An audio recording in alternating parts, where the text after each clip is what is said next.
Hey everybody, AustinX's here. And Christian Lyster-Bradley, fuckers! Get off of me! Anyway, yes, I am back with this gobshite here. And, like a while back, we were going to do an easiest versus hardest of who we thought the champions were in Pokemon. However, that footage became damaged, so we're redoing it. Several months, almost a year later. Yep. And so, since he went first last time, you shall go first this time. Fair enough. However, I'd like to ask a question of you. Are we each doing a hardest, like my 5, your 5, or our 5 individually? No. We are going to be doing who we thought was the easiest out of all of them, and then who we thought the hardest out of all of them was. Okay, I see. So there's not a top 5, it's just easiest to hardest. Did I say it was a top 5?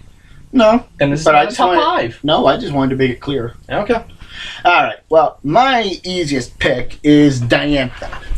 As you may know, Diantha was the newest gym leader, She was the newest champion in the Kalos region when Pokemon X and Y first came out.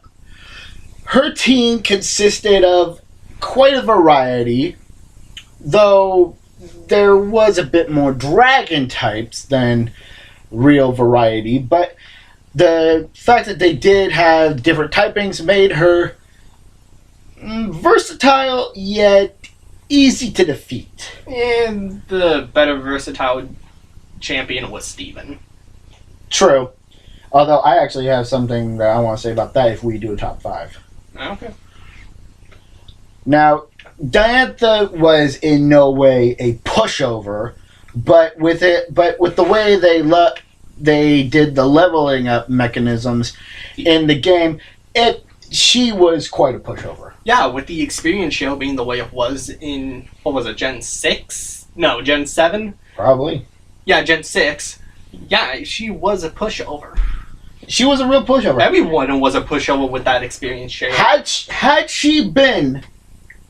the EXP share not been what it was that it is now, I really do think she would have been a force to be reckoned with.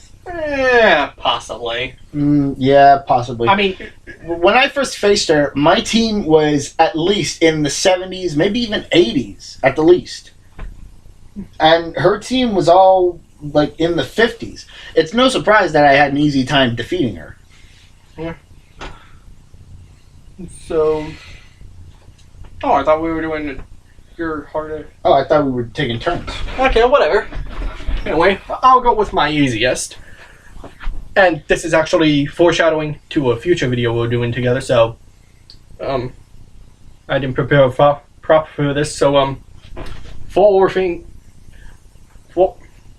screw it, I'm not going to do the visual pun. Anyway, my easiest has gotta be Cynthia. Really?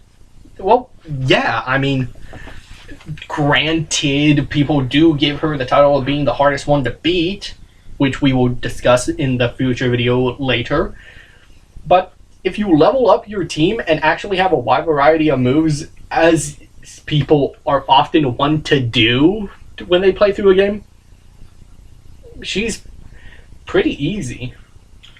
I mean, most people complain about her is her Garchomp and Lucario and Togekiss, but they were relatively easy. In fact, Togekiss is only good because of how in Heart Gold and Soul Silver, Togepi and Togetic actually became good, whereas in the originals, Gold, Silver, and Crystal, they were... So, yeah. Your turn for the hardest. Okay, guys, granted, I actually have the opposite opinion, but Austin is right. If you do level your team high enough, she might not be that difficult. But you have to understand, her team definitely does have some versatility, and if I'm not mistaken, a lot of us, before any new Pokemon came out, before we knew anything at all, that Spiritomb was a beast. That Spiritomb was a beast. I had a hard time just trying to damage it at all. Even trying to feint it was a difficult task. Well, yeah, because like Sableye, it doesn't really have a weakness since it's both Ghost and Dark type. Exactly. So, really, you just gotta hit it hard with 150, 120 power moves and hope you get a critical hit. Although now that I think about it, with the Fairy type now being a thing, they are pretty easily to be knocked out now because Ghost and Dark types are weak to Fairy types. True. However, this is back in Gen 4 where they didn't exist. Exactly. However, if they do, like most people are predicting, if they do remake Diamond and Pearl, we may be actually having an easy to beat Cynthia. Granted, I don't think that's a wise idea, because to me, Cynthia was the whole reason why I actually kept going through the game, to beat her and to make the challenge a challenge. If the champion's not a challenge, then the game's just not worth it. As people are actually saying about Pokemon Let's Go, Pikachu, and Eevee, we'll get that to a different time. Anyway, basically, Cynthia's my pick for the hardest champion. I'm doing it again. Is the hardest champion, mainly because her team consists of Lucario, Garchomp, Milotic, and depending on what game you do play, because Togekiss is in Platinum, and I know because I own Platinum. I own Platinum, Diamond and Pearl. No, okay. Depending on whatever game you're playing, she no matter what game you're playing, she is a difficult opponent to beat, unless you're Austin, and yeah, because he just thinks he's badass. Well, here's the thing, and you did make some good valid points too that are going to be in the other video, but yeah, we'll just put a pen in this conversation. I do not have a pen, so we shall put a pencil in this conversation. You could just take a tack off my board. But, did you really want to be poked with a thumbtack? I don't mind it. But let's anyway. just go on. Anyway. Wait, so you're done? Yeah, I'm done. Okay. So, my hardest is actually a bit of a nostalgic one. It's gotta be the original champion from the very first Pokemon games. Lance? Actually, no. People make that mistake a lot. It's actually Blue, or whatever Blue. You decide to name your rival. Blue, yeah. But here's the thing.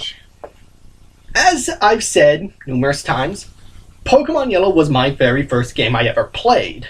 Actually, when you think about it, he was the OG. He was the OG in Versatile Gym. Yeah, he was the original champion. He was the original versatile champion. Yes, and he was the original, and he is what most people point to when they say that a rival in a Pokemon game needs to be a dick. Which, why? I mean, sure, like rivals who are like. I think it just gives you a real want to kick his ass if he's smug.